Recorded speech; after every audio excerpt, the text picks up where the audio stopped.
topics and opinions expressed in the following show are solely those of the hosts and their guests and not those of W4CY Radio, its employees, or affiliates.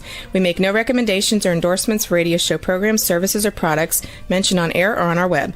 No liability, explicit or implied, shall be extended to W4CY Radio or its employees or affiliates.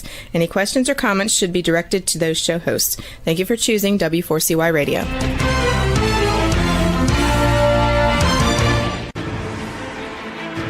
What's working on purpose anyway? Each week, we ponder the answer to this question. People ache for meaning and purpose at work, to contribute their talents passionately and know their lives really matter. They crave being part of an organization that inspires them and helps them grow into realizing their highest potential. Business can be such a force for good in the world, elevating humanity. In our program, we provide guidance and inspiration to help usher in this world we all want, working on purpose. Now, here's your host, Dr. Elise Cortez.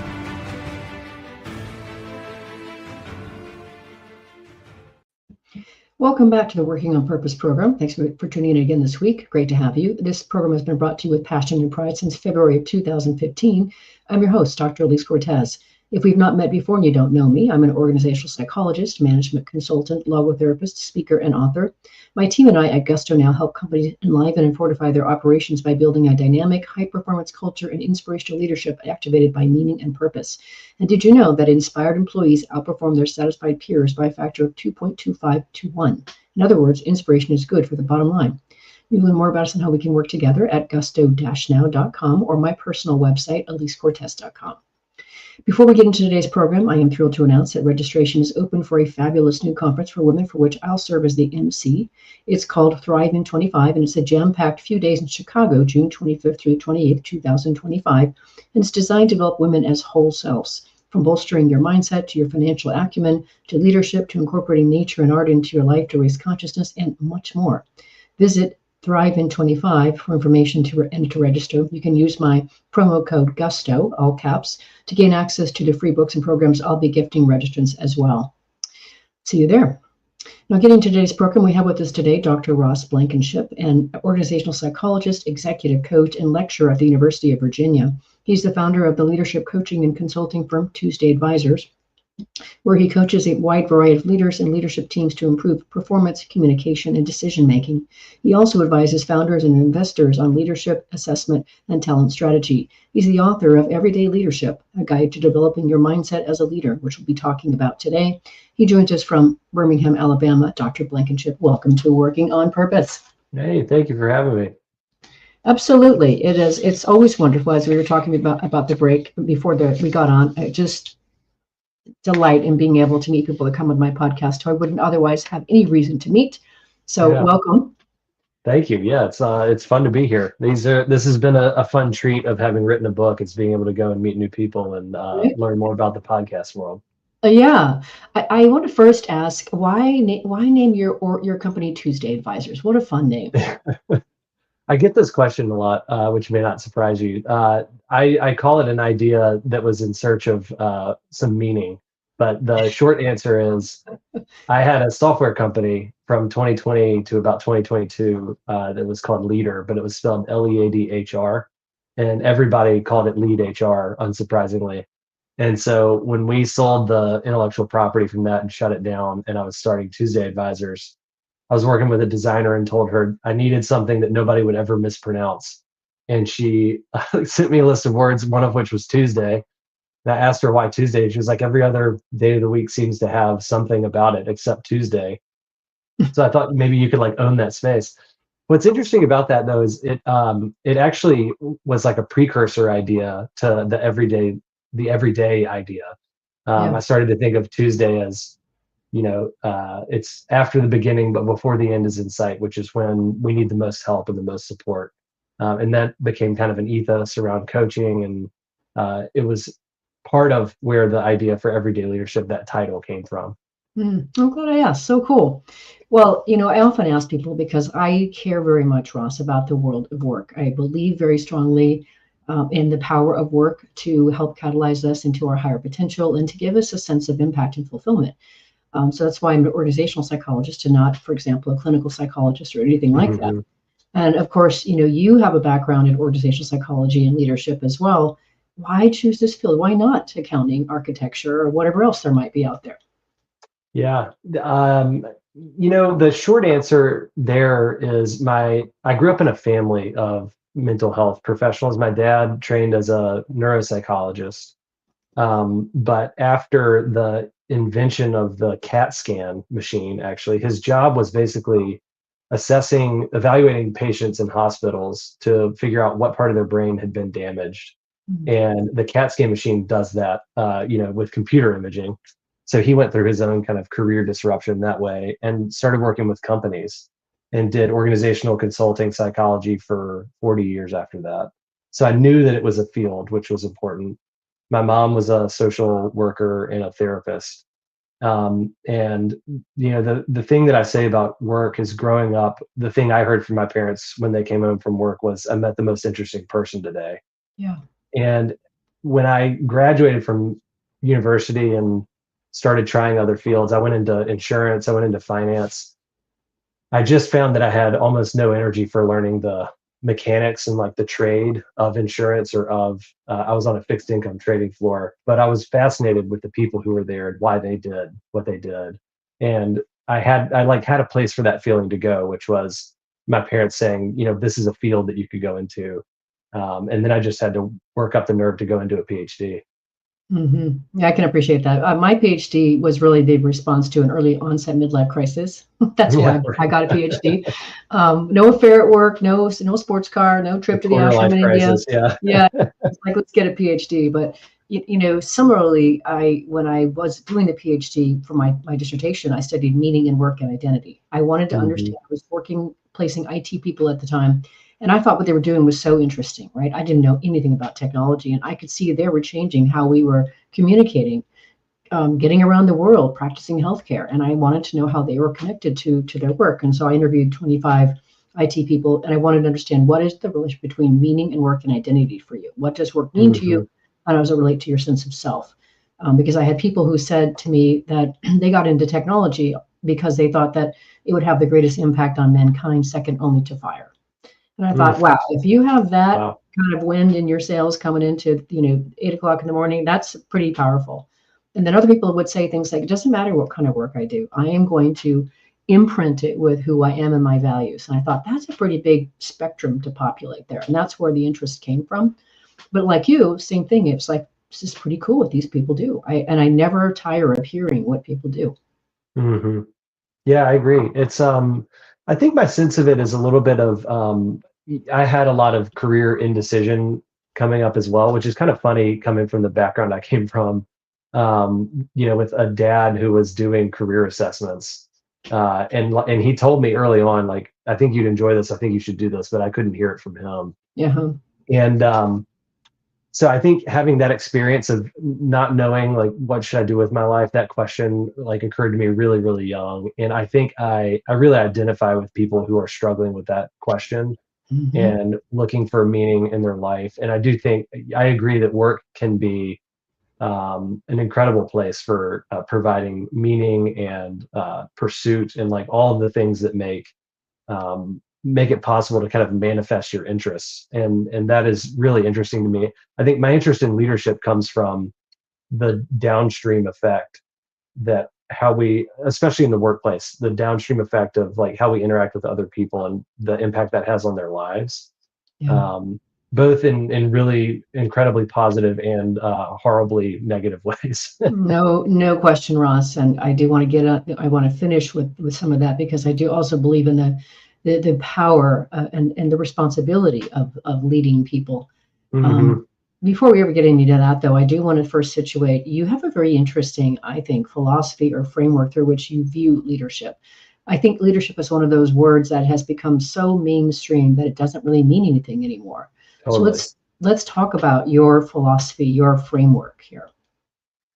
Um, the framework such as it is, I think of it as everyday leadership. I think what was occurring to me was a couple of things as this idea was developing. I was coaching a lot of people who are in leadership roles and kind of walking with them through the discomfort of how do I identify with this idea.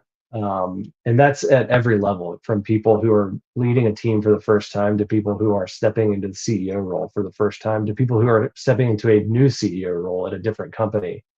There just seem to be um, these events that happen that change the way that we identify with our work and what it means for, like me to lead.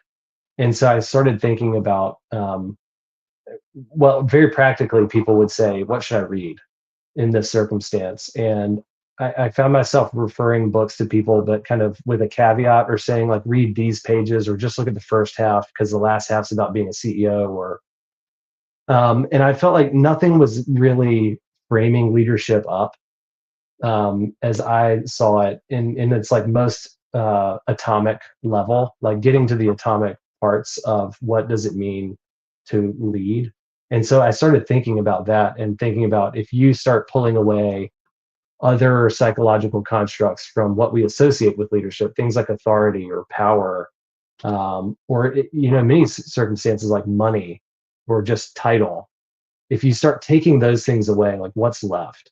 And that's where I arrived at this idea that, like, if you don't think about leadership as emerging in an event or as part of an endeavor, then the only thing that's left is like day-to-day behavior, and that's incredibly mundane, but it's really powerful because I think the everyday leadership model that I write about in the book scales. It works at the me and my family level, and it also works at the person creating an electric car company level, because you're getting down to like, what are the actual elements that make up what we call leadership. And I'm happy to get into that, but I'll pause there. Yeah, let me first situate before you get into some of the elements here. One of the things that struck me as is interesting and notable is, you say at the fundamental level, leadership is a relationship with other people, and it is a form of interaction that is accessible to anyone. And this kind of a framing opens the possibility that leadership happens all the time, between and among all kinds of people. And that, so the repeated gestures in our relationships, the practices of communication and collaboration, and the effort we put into the everyday is really what it is. It's not about these big grand theories and these really big grand effects, and I just think that is so accessible for people. Mm-hmm. Yeah. The way I started thinking about it, even more recently than that, is like, leadership is not complicated. Yeah. What is complicated is how, like, I as an individual relate to the idea of leadership, and that's where like all of coaching exists, at least leadership coaching. And I think that's where also a lot of the kind of confusion and crossed wires and discomfort and lack of confidence, or all of that stuff exists there. And I think it's because I do this when I do workshops related to the book, which is, we start by doing like free writing exercises about what you think of when you think of the word leadership. Who do you think of? What does a leader do? What does a leader not do? To try to draw to the surface what are called the implicit leadership theories that you kind of carry around based on cultural impressions or media that you consume, life experiences, anything like that. I think the more aware we become of how much we already think about leadership and have preconceived notions about it, the easier it becomes to then say, like, do I actually believe that? Do I identify with that? Or is this kind of implicit assumption making my ability to think of myself as a leader harder? So that's where that idea came from. Yeah, I think that's brilliant. I love that practice. I definitely want to get into a couple. I don't know what else you want to say about the model, but I definitely wanted to have you talk about what a leader does in terms of the fundamental elements, the anticipation, participation, cooperation. But I wasn't sure if you wanted to situate something before that. Anticipation, to the point of like, what is leadership at the fundamental level? It is a social phenomenon, which means it is among people. You can't lead on your own. It's the sort of like, if a leader leads in the woods and there's nobody there to be led, is leadership happening? Kind of mixed metaphor. And another thing that kind of comes up in these conversations is the discomfort that people have with the idea of taking time to think in a leadership position. And I think a little bit of this is cultural. A little bit of it is, like hustle culture. Like, if you're not doing something, you're not doing something. And the idea of thinking becomes really stagnant, but it's an essential part of what it means to lead. And so the model is basically informed by, old behavioral psychology research from the 50s and 60s that got at the fundamental factors that make up leadership behavior are task-oriented behavior, relationship-oriented behavior, and change-oriented behavior. I started thinking about that in how would I actually talk about that to a person at a bar is kind of the mode that I was writing in. And I came up with these ideas of anticipation, participation, cooperation, so that when leadership is happening, somebody is having a thought about what they can observe and how they might affect it or change it. They're taking action on that thought, and they're inviting people in to participate in that. And that's all it is. That is what leadership is. That's the phenomenon, and that scales, like I say, all the way from how I think about my family to starting a company. Awesome. I love that. So I want to talk more about each of those because I think it makes sense. But let's grab our first break and then we'll come back to that. Sounds good. I'm your host, Dr. Elise Cortez. We're on the air with Dr. Ross Blankenship, who's the founder of the leadership coaching and consulting firm Tuesday Advisors, where he coaches a wide array of leaders and leadership teams to improve performance, communication, and decision-making. He also advises founders and investors on leadership, assessment, and talent strategy. We've been talking about his book, Everyday Leadership. We'll be right back. Talk next about how to scale leadership.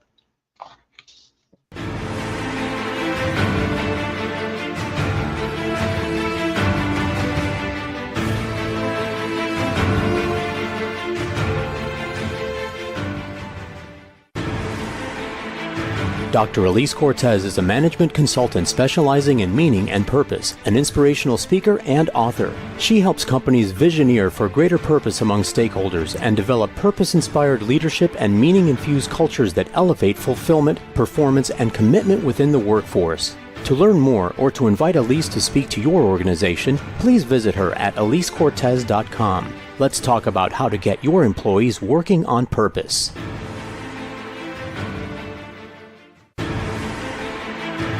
This is Working on Purpose with Dr. Elise Cortez. To reach our program today or to open a conversation with Elise, send an email to Elise, A-L-I-S-E, at elisecortez.com. Now, back to Working on Purpose.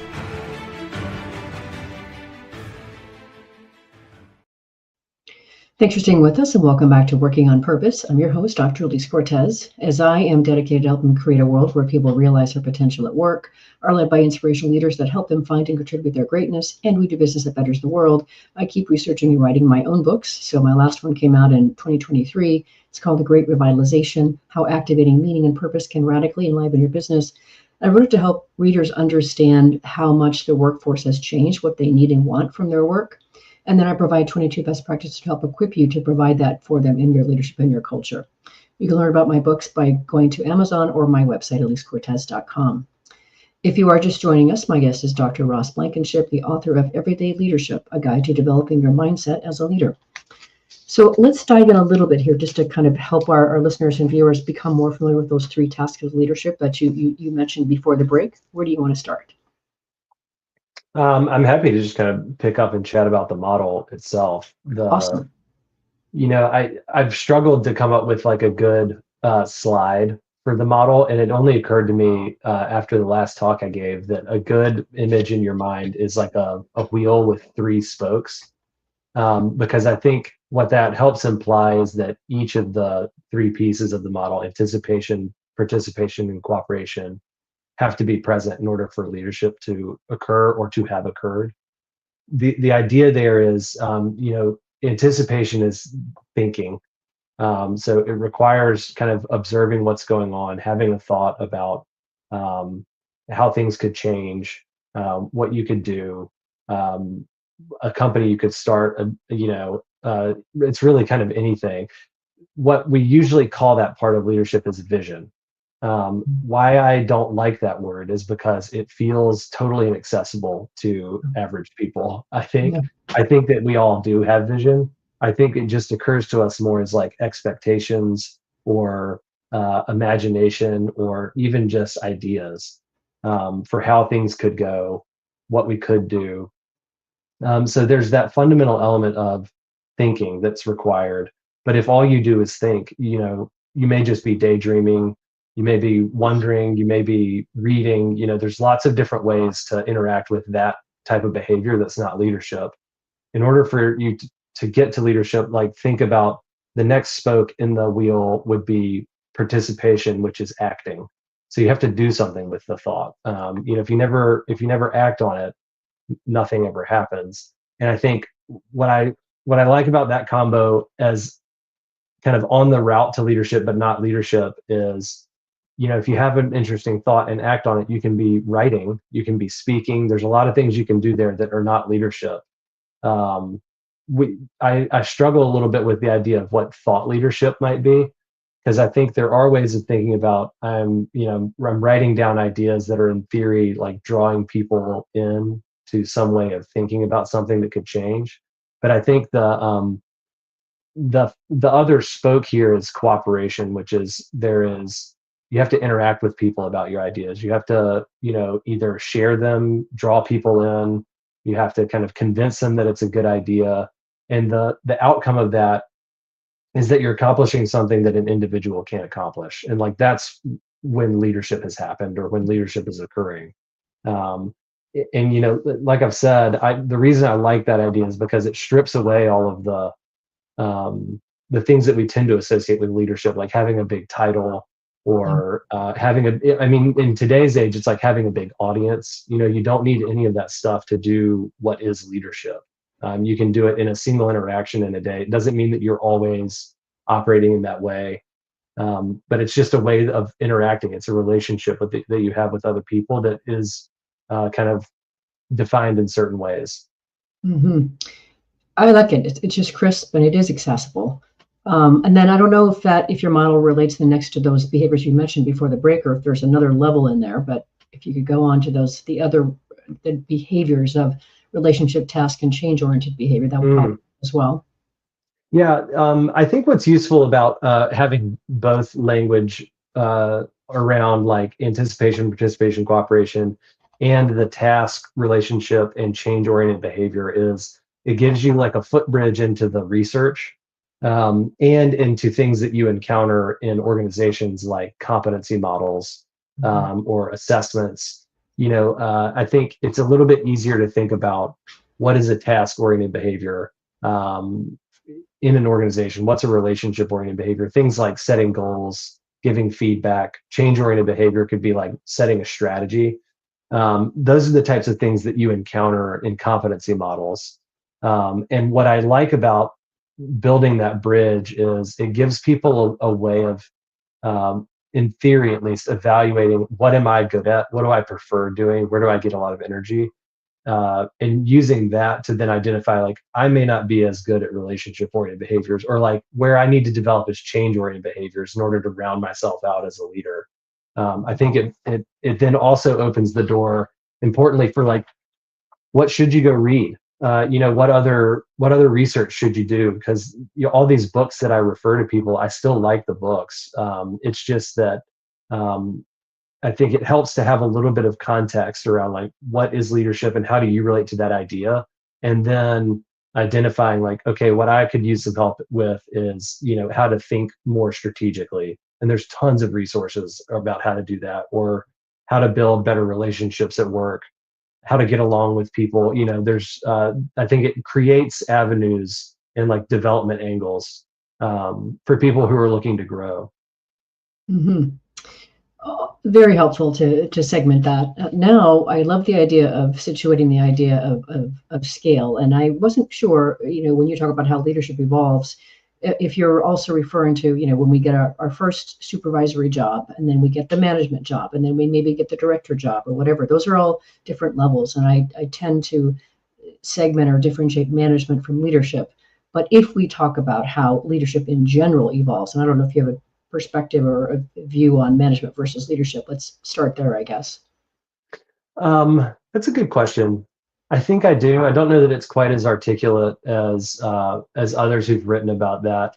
My tendency is to think that management is a little bit more of a technical, process-based practice, and leadership is more of a relational, social practice. I think functionally, in talking about how the task of leadership evolves, it probably is pretty similar to management. And in fact, a lot of my thinking about this was shaped by a management philosopher and psychologist, Elliot Jacks, who's a Canadian psychologist who passed away a number of years ago. But he had a theory called stratified systems theory that was basically like, how close is the individual and the work that they're doing in an organization, basically. Like, this is a very simplified version of it. And the idea is like, as you get higher, you get farther and farther away from what's happening. And what is interesting to me about that is it implies that relationship-oriented behavior is more important the higher you get, because you have to be more influential. You have to, you get farther away from the actual doing of the thing, which means that it's happening through other people. You're having to convince people. You're having to communicate more effectively. And I think the other thing that's interesting about that is even just the idea that the task of leadership evolves should shape how you think about approaching new jobs. I think there can be a tendency to think, I've learned how to lead, and so I'm a leader. End of growth. And I think the better way to think about it is, this changes all the time. It may be different day to day. It's certainly going to be different as you rise up in an organization or as you work in different types of organizations. And that's to say nothing of like, how do you actually relate to the task of leadership at an identity level? One of the things I talk about is the feeling of being productive will change as the scale of your leadership changes. And most of us learn how to feel productive by doing work. A lawyer reviews documents, a psychologist does assessments, maybe. There's an amount of like, I'm doing the task and the product is done and I have the product in my hand. At the very highest level, you may be doing none of that. And so you have to kind of rethink, what does it mean for me to be productive here? And probably at the most senior levels, the most productive thing you can do is the least tangible. It is influencing people. It's convincing them of something or getting them on board.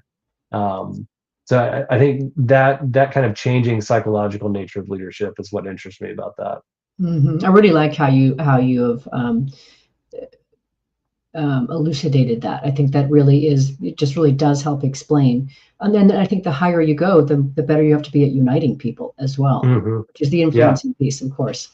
Okay, well, so let's go on here. The next thing that I want to get into from your book that I appreciate, what I try to do is just take little bits of chunks from the different chapters that I really was connected to. But I like the idea of, learning how you practice leadership, of course, is committing, that you mentioned earlier, committing to a process of learning. So let's talk about kind of how you situate what's involved in learning. It's funny, the more I have taught and thought about what is involved in learning, the more I think it is just being uncomfortable. I think a lot of the conversation around learning, I think it brings up the topic of imposter phenomenon or syndrome, if you want to call it that.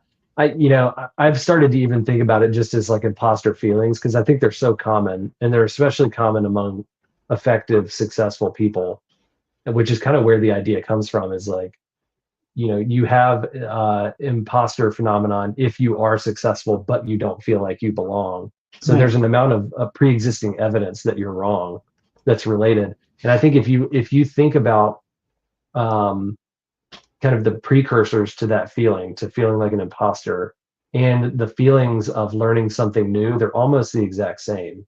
It's, I don't know enough. I shouldn't be doing this. This is hard. There's an amount of general discomfort. One of the things I like, I can't remember who talks about this, but basically it's like, if you want to get good at anything, the main thing you need to get good at is feeling bad at it, because that means you're learning. You're pushing the boundary of your confidence. The reason I like thinking of leadership as a practice is because it implies that it's not an accomplishment. It's not something that you arrive at. It's something that you're continually thinking about and working on and evaluating in a process of, let me observe to the extent that I can, and maybe even getting others, in like a 360 multi-rater feedback type process. Yeah. Where am I? What do I want to be doing? How am I lining up with that? What do I do to shore up the gap? And then you're kind of continually doing that. And I think that's how you can become more adaptable to changing circumstances, become more adaptable to the changing nature of leadership as leadership scales. Like all of these things, I think, kind of bake into that idea of you have to be open to learning and being uncomfortable in order to get better at things. Yeah. And then you also mentioned situational awareness too. That is Yes. so Yeah. important, is being able to recognize, when you walk into a room, for example, and does everybody stop talking? That might Mm-hmm. tell you something. Mm-hmm. Or does everybody just immediately, brace themselves, or, look like they're afraid, or are they leaning in and looking welcoming? Those are all, paying attention to those sorts of things, I think, is really important. And then, of course, you also and then the fourth thing that you mentioned was something like improvisation, which I thought was really interesting. If you could say Mm-hmm. more about both the situational awareness and the improvisation. Yeah. Situational awareness, situational judgment. That also relates to the idea of like leadership as a practice to me, which is why I push really hard against like the 5 practices of every leader, or like the 7 things that you have to do, Right. because it's super different for each individual and each circumstance that they find themselves in. And I think what it requires then to learn what to do is evaluating the circumstance.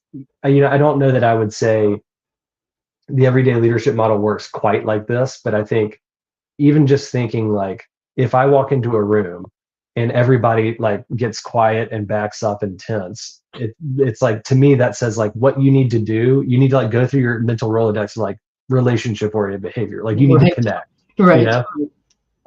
It's like if nobody stops talking and everybody's having a great time, that's great. But like you might need to get everybody on task. Right. Um, it's sort of a way of thinking through like what's the lever that I need to pull here in order to try to lead. Um, the improv thing, I've come to like that idea more and more. And honestly, a lot of from listening to people on podcasts, like on Conan O'Brien Needs a Friend, like listening to people who are trained in improv and the way that they interact with other people who do improv. Mhm. There's an amount of like not having any attachment to how you think things should go Yes. that I think opens you up to like being more observant to what is happening. There's Yes. sort of like a radical acceptance of like, here is what's happening. And in that circumstance, you're saying like yes and kind of following the thought as it goes. I like that idea in a leadership practice as a way of pushing yourself to be more open to what is happening and how do you respond to it, rather than saying like this is not what should be happening. What I thought wanted to happen was X, Y, or Z. I think you can get kind of wrapped around the axle of your expectations in that way and not attend to the actual needful thing in the moment. Hmm. Um, Sorry, go ahead. Oh, I was just going to say, I've been taking an improv classes for a couple of years now, and for just exactly that reason, it helps me. I'm so much more effective with my own team, much more Yes. effective in workshops. It just allows me to be able to play with that which gets present and served up among the group that I wouldn't have ever anticipated. It's better than that. Yes, absolutely. Yeah, I think facilitating groups, it's critical to do that because it's usually like the little random tangents that you pull on that create the better insights. Yeah, yeah, and Um, it's not, something that is just, what I want to say, tired and you play it from all the time. It's truly totally fresh and creative. yes. I also like I just bought this book. I'm gonna blank on the author's name. It's called Improv Wisdom. It's from the former it's a woman who's a professor at Stanford, and she either taught or teaches an improv class there to like business school students, and it's a really Hmm. popular class. Hmm. But the subtitle of the book is "Don't Prepare, Just Show Up," Yeah. and I kind of like that too. It's like just like strip away all of your preconceived notions and just show up and go be you. That's another idea that is kind of woven into the everyday leadership ideas. You have to develop sort of your own theory of what it means for you to lead, because the more energy you spend trying to fit yourself into a model that you've either like adapted or acquired or passively accepted or whatever, the less sustainable it is over time. And I will tell you from having coached leaders who are in very high level jobs, it is incredibly stressful.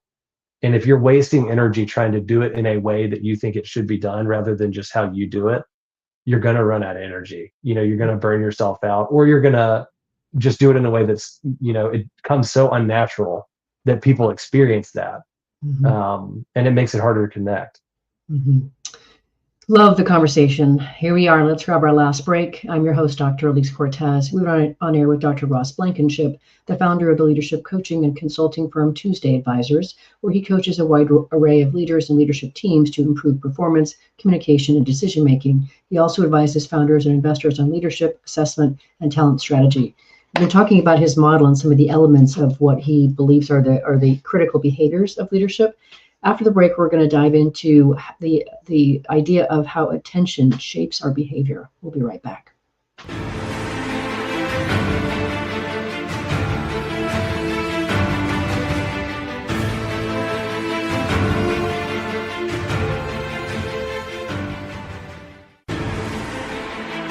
Dr. Elise Cortez is a management consultant specializing in meaning and purpose, an inspirational speaker and author. She helps companies visioneer for greater purpose among stakeholders and develop purpose-inspired leadership and meaning-infused cultures that elevate fulfillment, performance, and commitment within the workforce.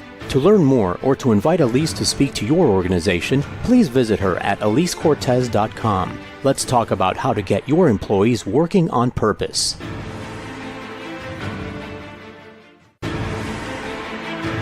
This is Working on Purpose with Dr. Elise Cortez. To reach our program today or to open a conversation with Elise, send an email to Elise, A-L-I-S-E, at elisecortez.com. Now, back to Working on Purpose.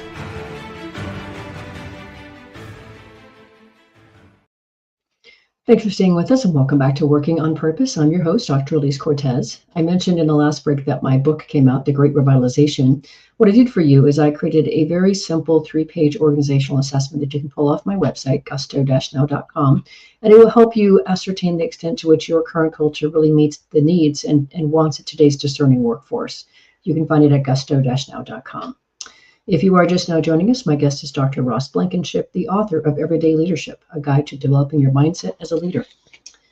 So getting into this idea, this makes complete sense to me as well. You talk about how attention shapes behavior. And of course, you're interested in the voluntary kind, how we direct our attention and to decide what to focus on. Talk to us a bit about the power of attention. Yeah. Attention is interesting. It's especially interesting in this kind of cultural moment that we live in. There's a lot of, even recently, books coming out, like Chris Hayes' new book or Stolen Focus. There are lots of books that talk about how much, especially social media, creates this addictive pattern for drawing our attention in some places. It's interesting, even rereading the little segment about voluntary versus involuntary attention and thinking about social media, and I was starting to wonder, like, how much voluntary attention do we actually have? But I think, the thing that is interesting to me about that is also tied up in the everydayness of this idea, which is you have a limited amount of time and attention in a day to sit down and do whatever it is you're going to do. And if the thing you're doing is, doing work at your desk rather than going and talking to people, you will probably accomplish something. But you have to evaluate, like, how much of what I'm accomplishing is helping my group or my organization or whatever get towards the goal that we're trying to accomplish together. And I think the reason I like attention in this context is it's so individualistic. We all know that feeling of being drawn in by something or the task of trying to train your attention on something. But I think it implies at the very kind of day-to-day, moment-to-moment level where this occurs, this idea of you have to train your attention on the thing that you're trying to pursue, or you can't, like, create anything. You can relate to this, and this is the way that it occurs to me as somebody who's written a book. So much of the work is just sitting down to do it. without overthinking, like, what am I going to do when I sit down? Like, you just have to get to the desk and like train your attention on it. And, over time it becomes a book. But if you can't sit down and do it, it will not. And I think a little bit of that is related to how we think about leading other people and it being a social phenomenon. This comes out in the research as people who are extroverted tend to overrepresent people in leadership positions. Yeah.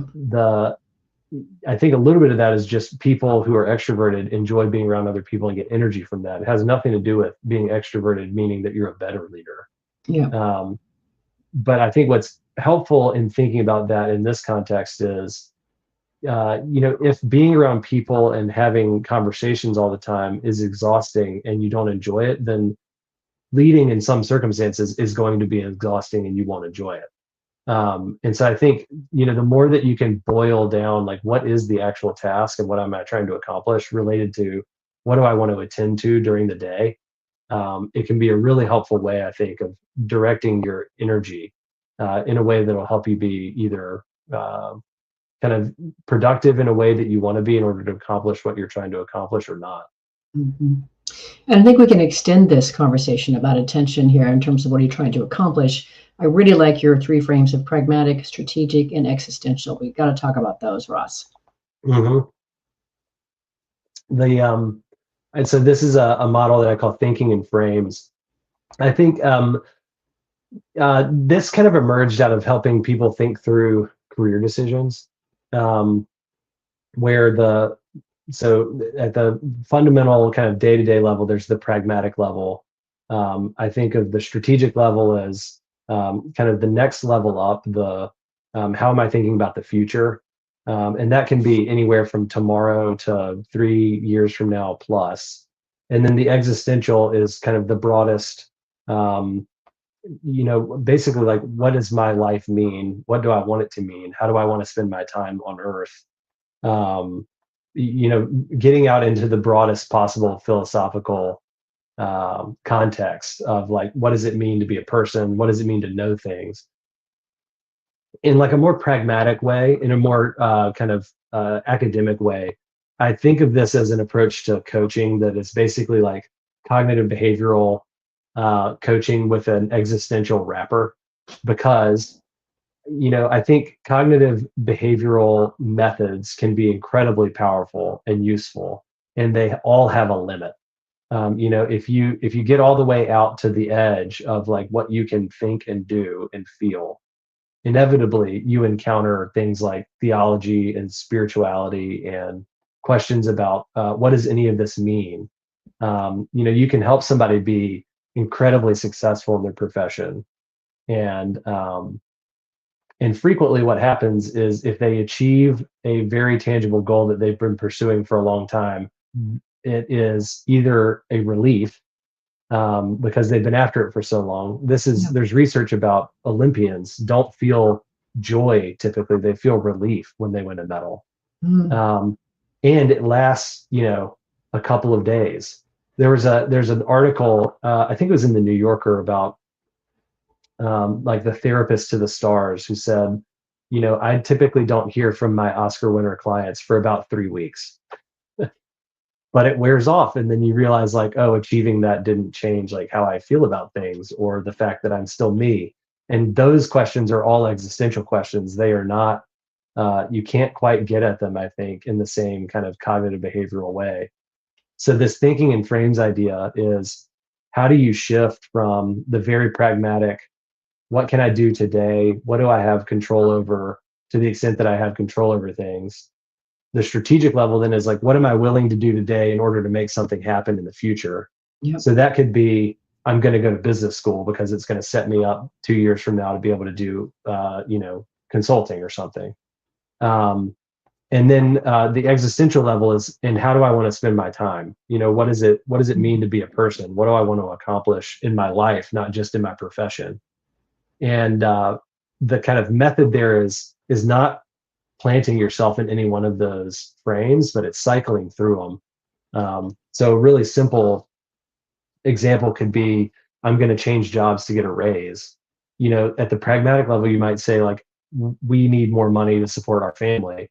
Strategically, you might say this is going to put you in like a different career trajectory. Is that where the direction you want to be going?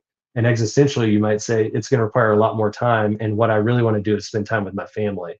So it's a way of kind of figuring out what are the parameters that you're solving for and how do they impact ultimately like your values, and what you want to prioritize in your life. Hmm.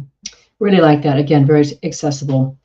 We're coming close to the very end of the show here. We have a couple minutes left here. But I want to finish with where we kind of started, Ross, and that was, what do we owe the people we lead? Mm. It's an interesting question. I don't know that I got past the question. I kind of like it just as a question rather than something that I feel equipped to answer. The short answer I think would be we owe something to the people that we lead. Mm-hmm. I kind of end the book on the impact that we have on the people around us, and especially, to get back to where we started, especially in leadership positions, because you may have an amount of authority or control or power or whatever over somebody else's life, and the way that you interact with them absolutely goes home with them through the door. This is the idea that I kind of think of as the leadership commons. Like, what does it mean to have an impact as a leader for the common good of the people around you? Which is to say, you are having an impact, whether it's good or bad, whether you're aware of it or not, whether you're trying to be intentional about it or not. The impact is happening. There is no neutral here. And I think, in that way, you have a responsibility in a leadership role to be mindful of that. To at least consider the question, what do I owe the people that I lead? Yeah, I attempted to kind of get into the philosophy of like what do we owe other people, which is a really rich philosophical stream that I'm kind of ill-equipped to navigate solo, I think. And I kind of wound up just leaving it as an open question in the book, because I think it raises so many other important questions that I think can bring people into other areas of their life that they tend to cordon off from work, in a useful way, because ultimately I think you have to kind of show up as a leader in the kind of fully individualized way that you can, in order to be as effective as you can be, as yourself. Mm-hmm. I like the questions that you ask in that particular chapter. What kind of impact are you having? Are you grinding people down or building them up? Are you holding them accountable by letting them know only when they fall short, or giving them feedback, showing them how to improve and teaching them how to excel? Are you infusing positivity or injecting negativity into leadership comments? I think those are valuable questions. And I can tell you, I mean, in the work that I do in organizations, leadership is such a personal thing, as you say in your book, and I agree. And oftentimes leaders are not aware of the impact they have on their people, for better or for worse. Mm-hmm. Yeah, I've experienced that directly, and I've observed it indirectly as well. It is an unfortunate reality. Yeah, which is why we exist, right? So Yes.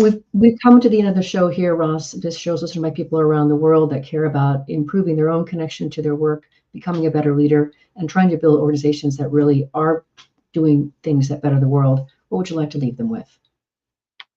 The question that I always come back to, in my own mind and in my work with people, is, what are you trying to accomplish? I had a client yesterday say, you asked me that question and I've been thinking about it and I can't sleep.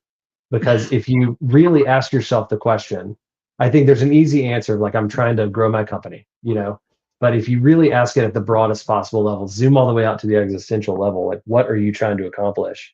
It can have a reorienting effect on your whole life and I think a really positive way. And it's a powerful question to ask in any circumstance. What are you trying to accomplish? Yeah. Beautiful, Ross. Very happy to know you, to learn from you, to not be connected with you. Thank you for being on Working on Purpose and sharing your heart and your soul. Appreciate it. My pleasure. Thanks so much for having me, Elise.